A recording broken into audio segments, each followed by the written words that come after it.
कल एक न्यूज़ मैंने देखी कि क्यों नरेंद्र मोदी और बीजेपी गवर्नमेंट ने राम मंदिर पूरा बना नहीं था फिर भी उसका इनॉग्रेशन कर दिया। उसका कारण ये था क्योंकि उनको डर था कि अगर उत्तर प्रदेश में या 2019 के अंदर सेंट्रली गवर्नमेंट बदल जाती है और कांग्रेस वापस आ जाती है तो वो लोग इस मंदिर को कभी बनने नहीं देंगे। तो एक बार ये मंदिर बन गया उसके बाद किसी के भी हाथ में नहीं होगा ये डिसीजन को रिवर्स करने के लिए।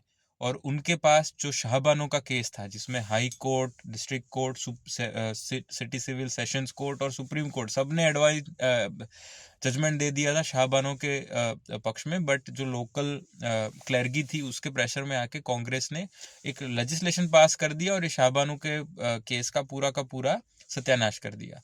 तो बीजेपी गवर्नमेंट को यही था कि ये ना हो जाए कि हम लोग पावर से चले जाएं और जिसके लिए हमने इतने सालों से पूरी कंट्री ने लड़ा है, हिंदुओं ने लड़ा है केस, तो ये मंदिर हाथ से चला जाए। क्योंकि अगर मंदिर बना नहीं है तो ये लोग कुछ भी कर सकते हैं, इसको रोक सकते हैं। और इससे मुझे एक बात दिमाग में आ रही है कि ये जो प्रैग्मेटिज्म है, अभी जो प्रैक्टिकल वर्ल्ड में जीना, अपने सिद्धांतों और प्रिंसिपल्स को 2 मिनट के लिए साइड में रख के जो हियर एंड नाउ है, जो प्रेजेंट में आपकी बड़ी ज़रूरियात है, उसको उसके ऊपर ध्यान देना, वो क्वालिटी मुझे लगता है इंडियन हिस्ट्री में, इंडिया के कल्चर में, आई थिंक वो एक मिसिंग है। आप जितनी भी इंडिया की संस्कृति पढ़ेंगे, अगर आप 5,000 साल पुराने लिटरेचर पढ़ ले, 1,000 साल पुराना पढ़ ले, 300 साल, या अब, हमेशा इंडिया के अंदर ये प्रॉब्लम रही है, मतलब प्रॉब्लम नहीं है, एक प्रिंसिपल स्टांस है कि हम लोग पूरी दुनिया को ऐसे देखते हैं कि जैसे हम हैं, है ना। तो ये ऐसी बात होगी कि आप जंगल में गए और आपको लगता है शेर आपको नहीं खाएगा क्योंकि आप जो है वो वेजिटेरियन है। तो इंडिया की ये प्रॉब्लम रही है, हम प्रैग्मेटिज्म में कम बिलीव करते हैं और हम आदर्शवाद, हमारे सिद्धांतों, हमारे मूल्यों, हमारे प्रिंसिपल्स पे डटे रहते हैं, और उसका हमारे संस्कृति को बहुत नुकसान भी हुआ है। अगर आप पीछे जाइए, 47 में क्या हुआ, 1947 में आपके सर के ऊपर पाकिस्तान बिठा दिया और फिर उनको जाके कश्मीर दे दिया। क्यों? क्योंकि जो भारत की लीडरशिप थी, फर्स्टली उन्होंने कहा कि जब अंग्रेज जाएंगे हमारे देश से, हमको आपके साथ कोई लेना देना नहीं है, आप निकलिए, ना आपका मिलिट्री बेस हमें चाहिए, ना आपका कोई दखल अंदाजी चाहिए, आप बस जाइए। और द सेम टाइम हमारे जो लीडर्स थे, नेहरू और ये सब लोग, गांधी जी, वो लोग सोशलिस्ट, कम्युनिस्ट, रशिया, सोवियत और चाइना उनके करीब थे। तो ये वेस्ट वालों को लगा कि हम निकल जाएंगे और रशिया वाले लोग इनको इन्फ्लुएंस करके अपने लोग बिठा देंगे तो हमारे हाथ से पूरे का पूरा ये जो एशियन सब कॉन्टिनेंट है वो निकल जाएगा। उन्होंने क्या किया, अपने इंटरेस्ट को प्रोटेक्ट करने के लिए पाकिस्तान खड़ा करके आपके दोनों साइड लगा दिया, चाइना की साइड लगा दिया जो बांग्लादेश है, और इस तरफ पाकिस्तान लगा दिया। उसके ऊपर से कश्मीर का लफड़ा आपके गले में डाल दिया और उनको बिना कुछ किए उनके झोली में जाके गिलगिट बाल्टिस्तान दे दिया। क्यों दिया?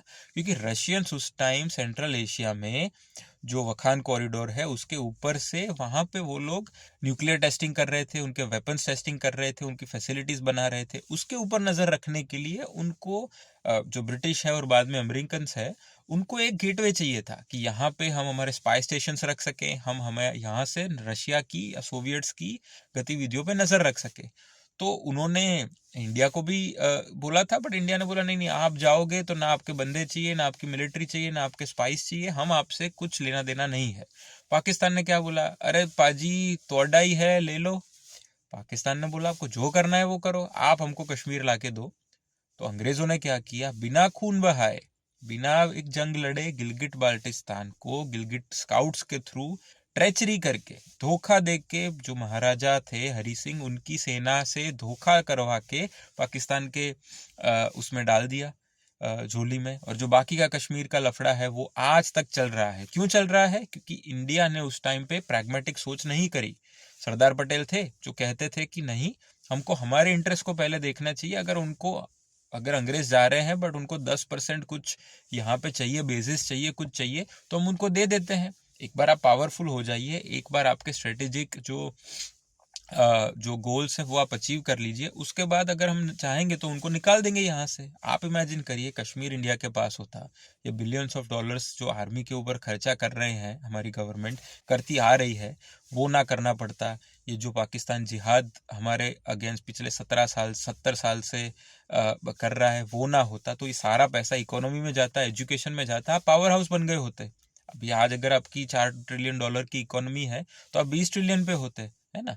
तो और अगर आप बड़े हैं, अगर आपके हाथ में लाठी है तो भैंस आपकी है। आपको आज की तारीख में दुनिया भर में कोई इंसान चाइना को कुछ नहीं बोल सकता। ना वहाँ पे डेमोक्रेसी है, ना वहाँ पे राइट टू प्रोटेस्ट है, उनके ह्यूमन राइट्स के इश्यूज हैं, बट कोई दुनिया में यूरोप है या नॉर्थ अमेरिका या कोई भी जाके उनको बोलता है कुछ? कुछ नहीं बोल पाता।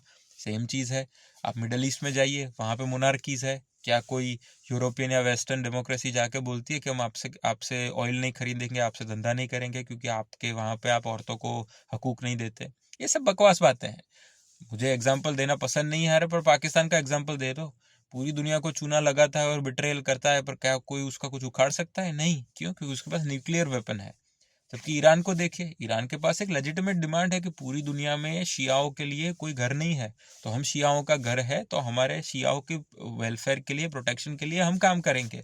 पूरी दुनिया ने उसकी बैंड बजा दी। क्यों? क्योंकि उसके पास न्यूक्लियर वेपन नहीं है। तो मेरा कहने का मतलब ये है कि कभी कभी प्रैग्मेटिक होना ज़रूरी होता है। आप अपने सिद्धांत पे, आदर्श पे नहीं चल सकते। जो पहले भारत में होता था ना कि युद्ध हुआ तो जो घोड़े पे बैठा है वो पैदल सैनिक है उसको नहीं मारेगा, घोड़े वाला घोड़े से लड़ेगा, हाथी वाला हाथी से लड़ेगा, जो रथ पे बैठा है वो रथ से लड़ेगा। आप अपने से नीचे वाले पे हमला नहीं कर सकते।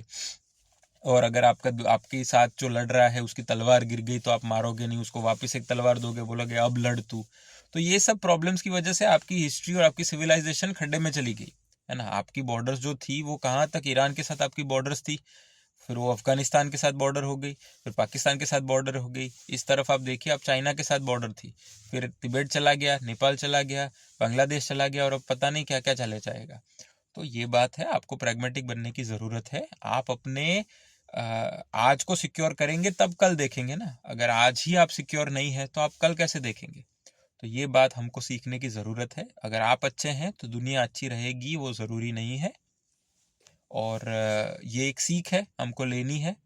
और आई होप, तो मुझे ये बहुत पसंद आया कि मंदिर पूरा बना नहीं था, बट वो उन्होंने इनॉग्रेट कर दिया, एक बन गया, ओपन हो गया मंदिर। उसके बाद आप गवर्नमेंट चेंज हो जाए, कुछ भी हो जाए, आप उसको कुछ हाथ नहीं लगा सकते। अगर वो प्रोजेक्ट कंप्लीट नहीं हुआ होता तो इस मंदिर को मैं गारंटी से कह सकता हूँ कि दूसरी गवर्नमेंट्स आके उसको रोक देती।